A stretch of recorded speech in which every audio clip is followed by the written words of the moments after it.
keselamatan cyber dibentang seawal Oktober ini.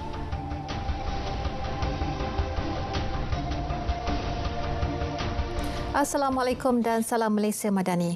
Rang Undang-Undang Keselamatan Cyber dijangka dibentangkan seawal Oktober ini. Menteri Komunikasi dan Digital Fahmi Fadil berkata, Jabatan Perlindungan Data Peribadi akan mengadakan pertemuan bersama pelbagai pihak berkepentingan untuk membawa maklum balas tersebut kepada jemaah menteri.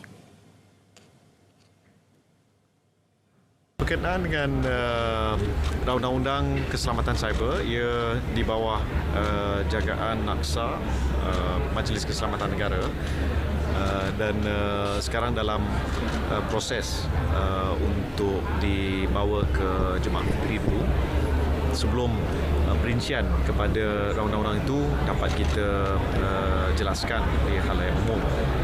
Proses ini berjalan dan saya percaya tak lama lagi pihak NAKSA akan dapat sampaikan sedikit apa yang terkandung dalam undang-undang itu. Antara isu utama yang kita lihat pada hari ini ialah takrifan commercial transaction, transaksi komersial. Dan juga apa yang dimaksudkan dengan data, memproses data, serta satu aspek yang kita lihat agak penting ialah Data Protection Officer. Beliau ditemui selepas merasmikan Persidangan Pertahanan dan Keselamatan Cyber ASEAN 2023 di Ibu Negara. Seorang kanak-kanak perempuan 6 tahun cedera di bibir dan muka dipercayai didera bekas teman lelaki ibunya di sebuah rumah di kawasan Kampung Sinaran Baru Kempas. Ketua Polis Johor, Datuk Kamaruzaman Mamat berkata pihaknya menerima laporan daripada ibu mangsa kira 10.39 pagi semalam. Susulan itu, polis telah menahan seorang lelaki warga tempatan berumur 29 tahun di sini kira 11.05 malam tadi. Sementara itu, kanak-kanak telah dirujuk ke Hospital Sultanah Aminah bagi rawatan lanjut. Permohonan reman dibuat pagi tadi di Mahkamah Johor Bahru. Kes disiasat di bawah Seksyen 31-1-A Akta Kanak-Kanak 2001. Sabit kesalahan boleh dipenjara maksimum 20 tahun dan didenda sehingga RM50,000 atau kedua-duanya sekali. 7 remaja lelaki termasuk seorang warga asing berusia 14 hingga 17 tahun ditangkap di 6 lokasi berbeza sekitar Johor Bahru semalam disyaki memukul pelajar lelaki 15 tahun di kawasan rekreasi Taman Bestari Indah Johor. Ketua Polis Daerah Johor Bahru Selatan ACP Rob Selamat berkata pihaknya menerima laporan daripada mangsa kira pukul 4 petang semalam.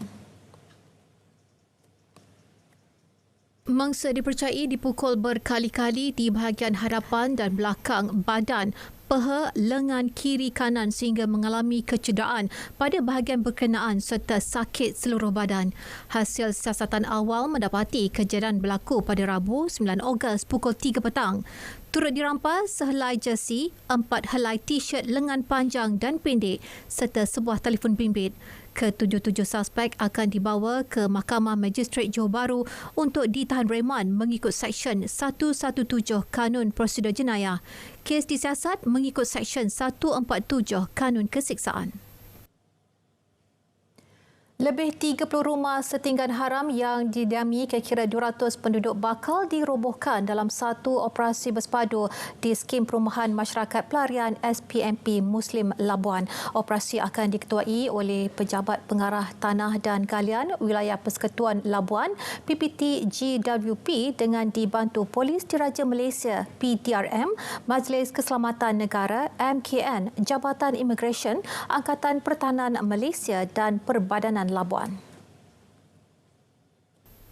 Operasi meroboh rumah setinggan itu adalah tindakan agresif agensi menangani kes pencerobohan harta kerajaan selain mengawal isu kebersihan, jenayah dan sosial seperti kes curi elektrik serta mengambil kira faktor keselamatan penduduk di kawasan berkenaan.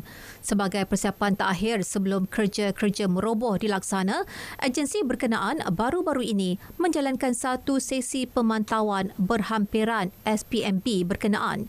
Ia bagi mengenal pasti rumah-rumah setinggan yang didirikan di kawasan tidak dibenarkan. Tinjauan kru RTM mendapati masih ramai yang belum berpindah. Malah ada sebahagian penduduk yang ingkar dan masih menetap di kawasan tersebut. Penempatan setinggan berkenaan sebahagian besar dihuni oleh komuniti pelarian Filipina.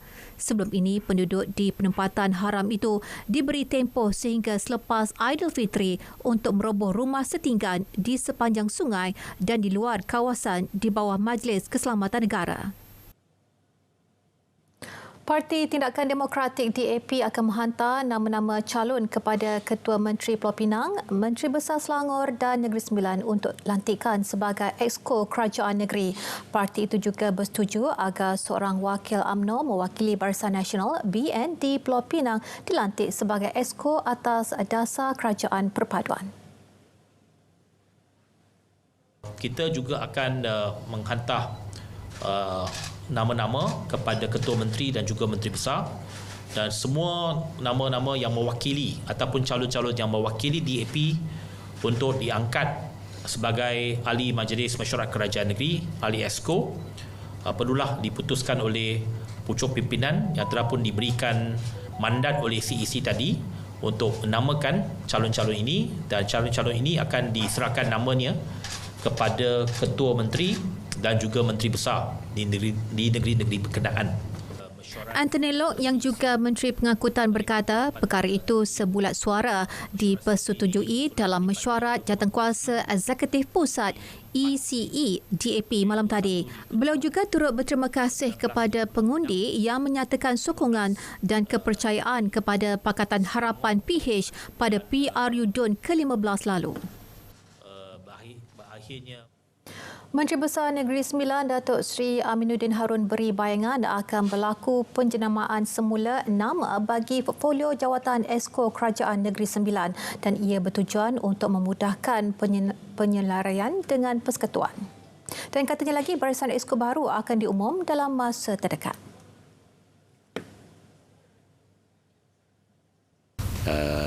Pastinya perancangan akan dibuat dalam masa terdekat, terutamanya tentang pelantikan Exco dan juga seterusnya untuk kita pastikan bahawa perancangan negeri dapat dilaksanakan dengan lebih teratur dan baik, insya-Allah.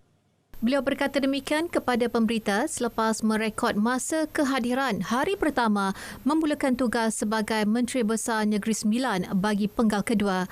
Datuk Seri Aminuddin Harun dilantik secara rasmi sebagai Menteri Besar selepas menerima watikah pelantikan daripada Yang di-Pertuan Besar Negeri Sembilan Tuanku Mukhris Ibni Almarhum Tuanku Munawir dalam Majlis Istiadat Pelantikan di Istana Besar Seri Menanti, Kuala Pilah semalam. Majlis Istiadat Pengisytiharan Pelantikan Menteri Besar Terengganu dijadual berlangsung petang ini. Istiadat pengisytiharan pelantikan akan dilakukan di hadapan Sultan Mizan Zainal Abidin di Balerung Seri Istana Syakiah pukul 2.30 petang. Turut sama berlangsung Majlis Melafaz Sumpah Ahli Majlis Mesyuarat Kerajaan Negeri.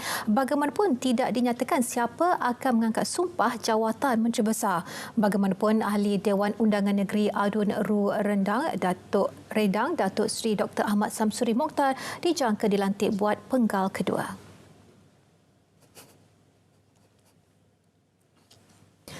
Mahkamah Tinggi Kuala Lumpur melepaskan dan membebaskan bekas Perdana Menteri Tan Sri Muhyiddin Yassin daripada 4 pertuduhan menggunakan kedudukannya untuk suapan berjumlah RM232.5 juta bagi Parti Bersatu.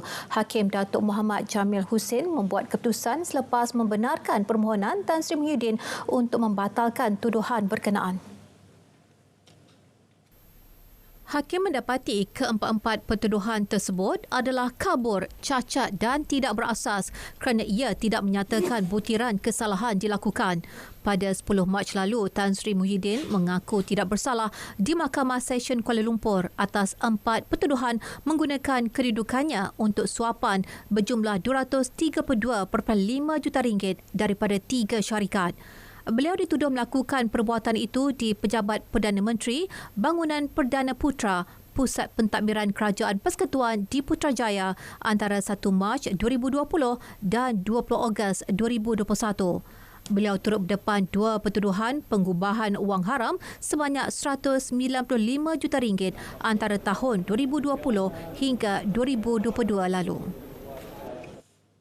Suasana kondusif dan selamat berupaya menyokong golongan wanita menghasilkan pekerjaan berkualiti dan berprestasi tinggi. Menurut Menteri Pembangunan Wanita, Keluarga dan Masyarakat, Datuk Seri Nancy Shukri, ke arah itu majikan disaran melakukan penstrukturan sistem yang lebih menjamin kesejahteraan bekerja golongan wanita.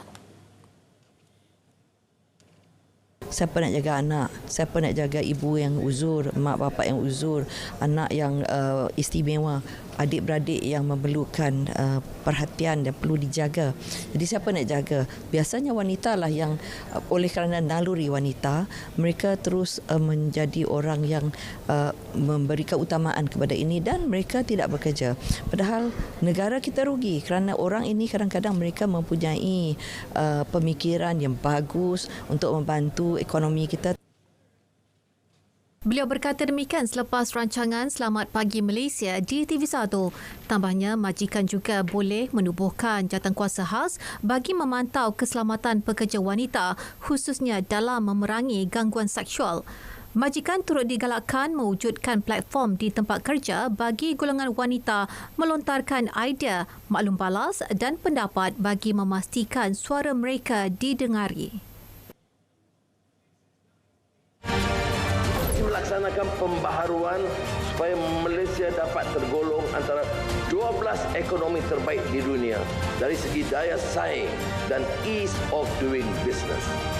Maka seharusnya diwar-warkan ke seluruh pelosok dunia bahawa Malaysia terbuka dan bersedia menerima kehadiran para pelabur dan peniaga.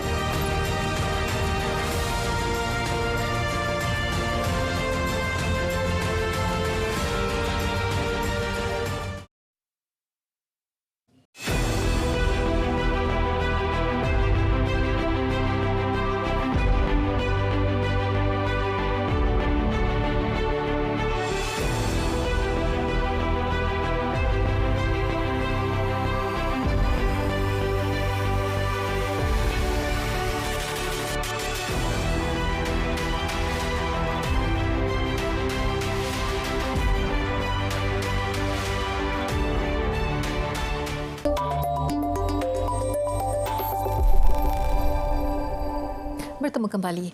Kumpulan Wang Simpanan Pekerja KWSP merekodkan jumlah pendapatan pelaburan sebanyak RM33.19 bilion bagi separuh tahun pertama berakhir 30 Jun 2023. KWSP menerusi kenyataan memaklumkan ia peningkatan sebanyak RM9.44 bilion berbanding RM23.75 bilion pada 2022. Jumlah ini adalah selepas mengambil kira turun nilai kos ke atas ekuiti tersenarai yang direkodkan untuk tempoh tersebut. Jumlah pendapatan pelaburan KWSP bagi suku kedua ialah RM18.03 bilion meningkat RM9.05 bilion daripada RM8.98 bilion yang dicatatkan pada suku yang sama tahun lepas. Pelaburan ekuiti terus menjadi penyumbang utama pendapatan bagi suku kedua tahun ini. Ketua Pegawai Eksekutif KWSP Datuk Seri Amir Hamzah Azizan berkata, prestasi pasaran ekuiti global pada separuh tahun pertama 2023 adalah positif diterajui oleh pasaran maju khususnya di Amerika Syarikat yang terus menunjukkan daya tahan walaupun kadar faedah meningkat. Selain itu, jumlah keahlian KWSP terus meningkat kepada 15.90 juta dengan ahli aktif pada paras tertinggi sebanyak 8.47 juta yang kini mewakili 50.2% daripada 16.86 juta tenaga kerja Malaysia. Hampir 2,000 usahawan desa disasarkan menyertai program Desa Mall pendigitalan usahawan desa di bawah Kementerian Kemajuan Desa dan Wilayah KKDW menjelang akhir tahun. Dan setakat Ogos, lebih 1,247 usahawan desa telah mendapat bimbingan dan pendedahan dalam pendigitalan perniagaan. kita bercerita tentang kemahiran mereka juga memasarkan produk mereka melalui trend-trend terkini. Contoh misalnya melalui, kalau kita lihat TikTok, bagaimana mereka nak membuat konten menggunakan TikTok itu, satu. Kemudian kita nak supaya bagaimana mereka ni nak gunakan e-wallet, sebagaimana saya sebut tadi, supaya mereka tak lagi macam konvensional dulu. Baru-baru ini, KKDW menganjurkan program pendigitalan usahawan desa Siri 4 2023 di Shah Alam. Peserta program ditemui yakin ilmu diperoleh sepanjang tempoh latihan dapat dimanfaatkan untuk memperluas potensi perniagaan. Kita lebih diterapkan dengan digitalization, iaitu Shopee, konsep Lazada punya jualan, TikTok Shop, dan kita ada juga pengenalan terhadap website. Dari segi marketing plan, dari segi macam mana kita nak mau kembangkan produk kita. Lepas tu dari segi nak mendapatkan the next produk halal, sangat orang kata mudahlah. Lebih 60,000 usahawan desa berada di bawah ekosistem keusahawanan KKDW. Bursa Malaysia dibuka rendah sedikit pagi tadi tetapi kembali meningkat selepas itu dan ini disokong oleh permintaan belian baharu terutama dalam kaunter perkhidmatan kewangan terpilih. Indeks FBM KLCI naik 4.83 mata kepada 1,461.83 mata setakat pukul 12.30 hari tadi. Kaunter saham paling aktif menyaksikan JLXT meningkat 9.5 sen kepada 28.5 sen, MyEG meningkat 2 sen kepada 79.5 sen, manakala LNG meningkat 1.5 sen kepada 13 sen. Panasonic pula muncul kaunter saham paling untung naik 36 sen kepada RM20.46, manakala saham Allianz bertambah 20 sen kepada RM15.70 dan iCapital naik 16 sen kepada RM2.73. Ringgit memulakan dagangan pagi tadi lebih rendah berbanding dolar Amerika berikutan kenaikan berterusan indeks dolar Amerika Syarikat DXY dan pada pukul 12.30 hari ringgit diniagakan pada 4.62 berbanding dolar Amerika. Berbanding dolar Singapura, ringgit disebut pada 3.41 dan berada pada 3.17 berbanding yen. Ringgit diniagakan pada 5.86 berbanding pound sterling dan disebut pada 5.04 berbanding euro. Manakala berbanding 4 pula ringgit didagangkan pada 13.11.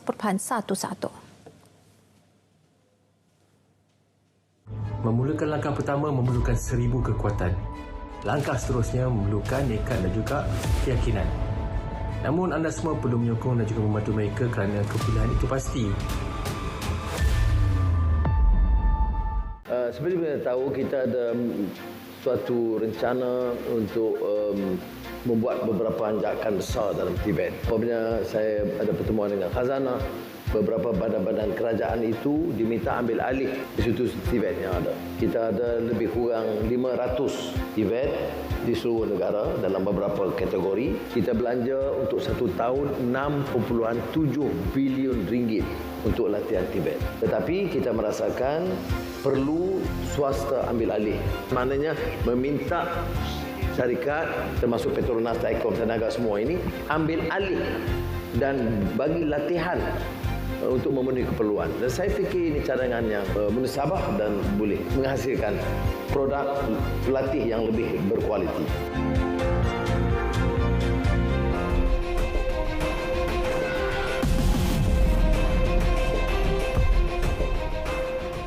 Sekurang-kurangnya 12 orang termasuk kanak-kanak terkorban di wilayah selatan Rusia di Dagestan selepas sebuah stesen minyak meletup.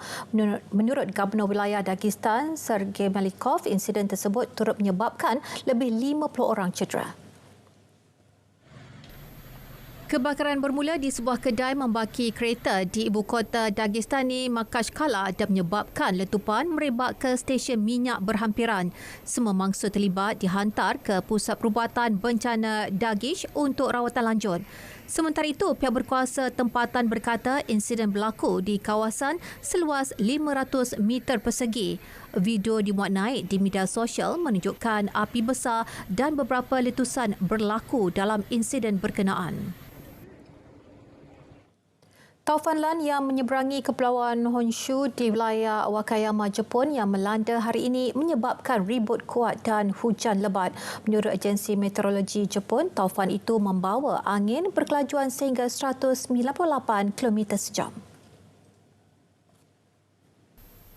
Orang ramai diminta berwaspada dengan kawasan sekeliling kerana taufan itu berisiko menyebabkan tanah runtuh. Ia turut menyebabkan pembatalan beratus-ratus penerbangan dan perjalanan kereta api, termasuk perkhidmatan kereta api laju Shinkansen.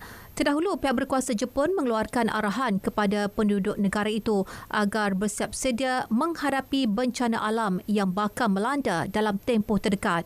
Penduduk juga dinasihat agar menukar pelan perjalanan semasa yang dirancang. Polis menemui mayat sekurang-kurangnya 13 mayat yang dibungkus dalam peti sejuk di beberapa bangunan di negeri Veracruz di Mexico. Dan menurut pihak berkuasa tempatan, mayat itu dipercayai mempunyai kaitan dengan aktiviti kartel dadah dan pengedaran manusia. Ujian lapangan dan makmal sedang dijalankan untuk menentukan bilangan orang yang terlibat dan identiti mereka. Menurut Peguam Negara Veracruz, Veronica Hernandez, 6 suspek berkaitan dengan jenayah ngeri itu telah ditahan setakat ini. Veracruz ialah negeri yang telah lama menjadi hub pengedaran manusia dan dadah serta aktiviti jenayah lain. Menurut data kerajaan, lebih 400 orang terbunuh di Veracruz pada separuh pertama tahun ini akibat aktiviti berkenaan.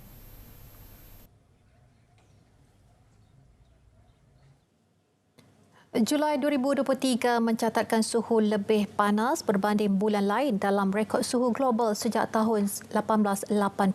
Dan menurut analisis Institut Goddard untuk Kajian NASA Amerika Syarikat, Julai 2023 mencatat suhu 0.24 darjah Celsius lebih panas berbanding Julai tahun-tahun sebelumnya dalam rekod NASA. Sebahagian daripada Amerika Selatan, Afrika Utara, Amerika Utara dan semenanjung Antartika mengalami cuaca sangat panas dengan peningkatan suhu sekitar 4 darjah Celsius. Analisis agensi itu menunjukkan suhu permukaan laut yang panas, terutamanya di Timur Pasifik tropika, membuktikan El Nino mula berkembang pada Mei 2023. Julai meneruskan trend pemanasan jangka masa panjang yang didorong oleh manusia, terutamanya oleh pelepasan gas rumah hijau sejak 4 dekad yang lalu. Kesan perubahan iklim yang memberi kesan kepada manusia dan ekosistem di seluruh dunia dijangka akan meningkat dengan pemanasan berterusan.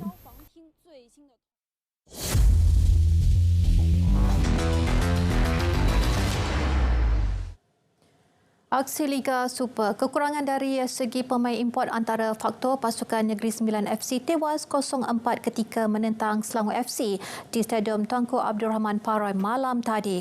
Dan namun Ketua Jurulatih K. Divan tetap memuji prestasi anak buahnya yang memberi komitmen 100% dalam pertemuan itu. Beraksi di hadapan lebih 2,800 penonton, pasukan pelawat terlebih dahulu membuka jaringan pada minit ke-27 menerusi pemain import Richmond Boyake. Selangor terus menambah derita tuan rumah pada babak kedua apabila meledak 3 lagi gol. Bermula dengan Aaron Del Valle pada minit ke-59, 2 lagi jaringan dihasilkan Yohandri Orozco minit ke-75 sebelum Harith Haikal melengkapkan kemenangan minit ke-83. Saya mahu pemain ini jangan putus asa ataupun give up. Macam hari ini walaupun kita ketinggalan 3 atau 2, kita memberi nampak budak memberi fighting spirit yang baik. Saya nak semangat ini mereka teruskan dan spirit ini, semangat ini teruskan sehingga habis musim. Dan kita tahu masalah persatuan tak dapat memberi apa yang tim nak. So kita pun faham tentang kedudukan kewangan pasukan NSFC dan harap pemain-pemain semua dapat memahami keadaan ini dan walaupun kita kalah ke kita menang seri, mereka turun dengan semangat yang baik. Sementara itu, pengendali Selangor FC Tan Cheng Ho merasakan pasukannya perlu mengekalkan fokus untuk kekal di landasan terbaik. Masih lagi kita perlu bekerja keras untuk pastikan kita berada dalam kedudukan yang terbaik dan kita nampak seperti Kedah juga very close to us, dan juga Pahang dan juga Sabah. Itu sebab kita kena bekerja keras untuk pastikan setiap perlawanan kita tidak kecederaan mata lah, kerana setiap mata perlu untuk kita berada satu landasan yang terbaik di dalam Liga Super. Sementara itu, dalam satu lagi aksi di Stadium Sultan Muhammad Keempat, Kota Baru, Terengganu FC berpesta gol dengan membelasah Kelantan FC 8-0. Terdahulu pertembungan itu tertangguh 90 minit gara-gara padang dinaiki air susulan hujan lebat.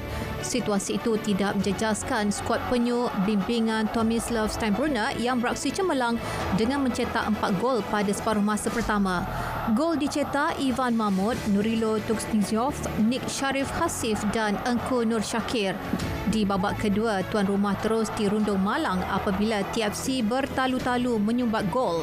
Mahmud mencatat hat-trick dan jaringan lain disempurnakan Safwan Mazlan dan Hakimi Abdullah untuk melengkapkan malang gilang gemilang buat TFC. Terengganu kekal di tangga ke-6 manakala The Red Warriors sedia di kedudukan kedua tercorot. Liga Perdana Inggeris, tandukan Rafael Varane memastikan klubnya Manchester United membuka aksi musim ini dengan kemenangan ketika bertemu Wolves awal pagi tadi. Wolves yang kini dibimbing oleh Julian Lopetegui dilihat mampu mendominasi permainan di Old Trafford. Bagaimanapun, deretan peluang yang dimiliki pelawat gagal disudahkan dengan baik. Sebaliknya, tuan rumah berjaya mencipta jaringan menerusi tandukan Varane 14 minit sebelum tamat permainan. Gol tersebut sudah cukup buat United meraih 3 mata untuk memulakan kempen dengan positif.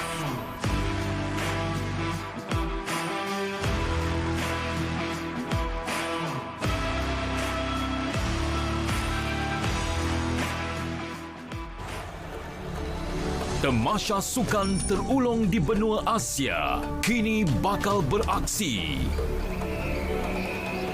Satu hati dengan semangat kesukanan. Perjuangan dalam keharmonian. Sukan Asia ke-19 Hangzhou 2022 bersama RTM, penyiar rasmi. Paparan itu mengakhiri berita tengah hari. Assalamualaikum. Malaysia Madani, tekad perpaduan penuhi harapan.